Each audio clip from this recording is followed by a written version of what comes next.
let's not mince words. Caitlin Clark is the driving force behind the interest in the Fever and the interest in the WNBA.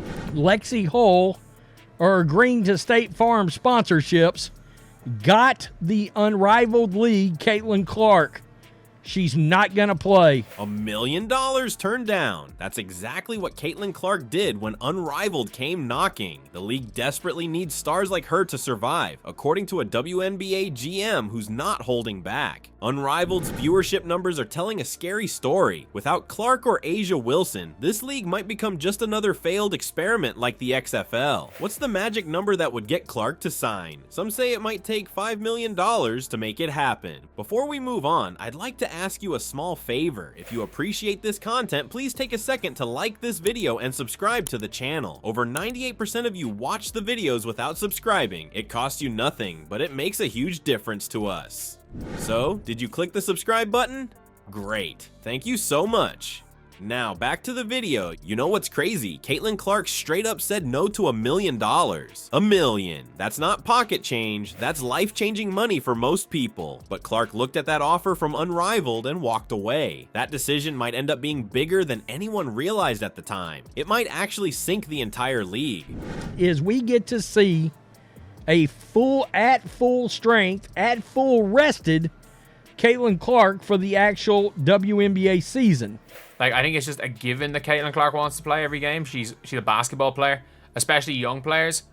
Like, it's rare that a young player is going to intentionally sit out of a game. When Unrivaled launched, they had everything going for them. TNT money? Check. Big promotional push? Absolutely. Cool 3-on-3 format? They thought so. But from day one, something huge was missing. The biggest stars in women's basketball just weren't showing up. And that's a problem you can't fix with marketing or money alone. Now a WNBA general manager is speaking out, saying what basketball insiders have been whispering for months. This league is heading for serious trouble if they can't get Caitlin Clark or Asia Wilson to join. These aren't just good players. They're the face of women's basketball right now. They're the ones moving merchandise, getting casual fans to tune in, and creating those viral moments that blow up on social media. The numbers tell the whole story here. Unrivaled games averaged around 180,000 viewers per game during the regular season. That's not good. The championship game did better, but one good night doesn't save a struggling league. TNT Sports is looking at those numbers and getting nervous. Maybe they budgeted for CC's salary, but she declined. They opened 6 additional roster spots. They can't afford her even if they tried.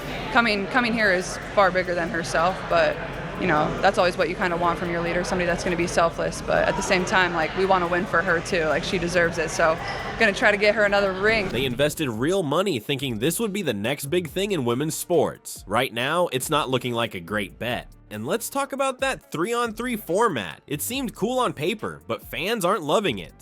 I don't want to watch 3-on-3 basketball, generally speaking. One source said, even if Clark was playing, the format makes it a tougher sale and a tougher watch.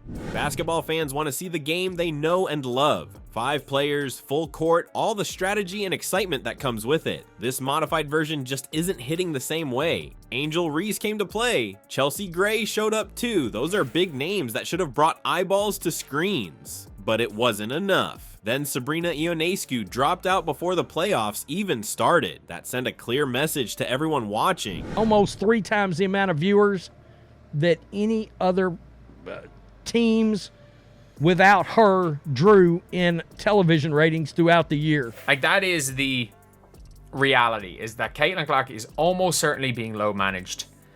And it's thankfully not the end of the world, because I was getting worried. The top players see this as a side gig, not a serious competition. When your stars are treating your league like a hobby, fans notice. We've seen this movie before, and it doesn't end well. The XFL launched with huge fanfare, got decent ratings at first, then crashed hard. The UFL on Fox was only pulling in about 700,000 viewers per game. Both leagues struggled because they couldn't keep star power consistent. Unrivaled is following that exact same pattern, and the crash is coming if something doesn't change fast. So what would it take to get Caitlin Clark to change her mind? Sources close to the situation are saying the magic number might be $5 million. Yes, you read that right. 5 times what she already turned down. That shows how valuable Clark really is. Even if Caitlin Clark would have played, it would have been a real hard sell. If I had nothing going on, yeah, I might check in. I want to win for them. Like, seeing how selfless they are and, you know, them choosing to come here and choosing to be a part of the Fever, you know, they didn't have to do that. So I certainly want to win for them, and they deserve it. The league knows she could single-handedly change their trajectory, and they're willing to pay premium prices to make it happen. According to that WNBA GM, Unrivaled needs somewhere between 18 and 20 top WNBA players consistently participating to stay relevant. Without Clark or Wilson anchoring that roster, getting to that number becomes almost impossible. The best players want to play with and against the best. If the superstars aren't coming, why would anyone else risk their reputation or their off-season recovery time? Time is running out for Unrivaled to figure this out. Their president is publicly holding a spot for Clark in 2026, hoping she'll eventually join, but that's a massive gamble. At the rate things are going, will there even be a league left by then? But I can tell you this, I don't know how this league is going to make it for any length of time.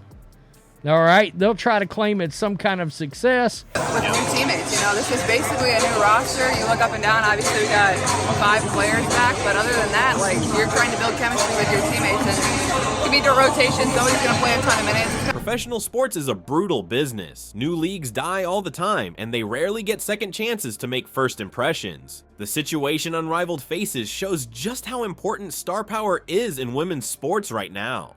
The WNBA is experiencing its biggest surge ever because of players like Clark and Wilson. Fans aren't just following teams anymore. They're following specific players across platforms, watching their social media, buying their merchandise. Without those magnetic personalities, a new league just can't break through the noise. TNT didn't invest in Unrivaled to see 180,000 viewers per game. They wanted the next big thing in sports entertainment. Let's not mince words. Caitlin Clark is the driving force behind the interest in the Fever and the interest in the WNBA.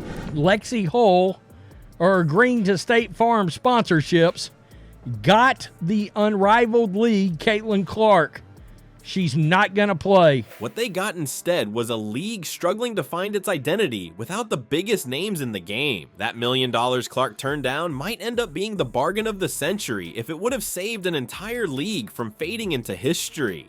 Unrivaled is standing at that fork in the road right now. They either find a way to get Clark or Wilson on board, or they might join that graveyard of failed sports leagues. $1 million wasn't enough for Caitlin Clark. Sources say it might take 5 times that amount to get her attention. So what do you think? Should Clark take the money if they come back with a bigger offer? Or is she making the smart move, focusing on her WNBA career?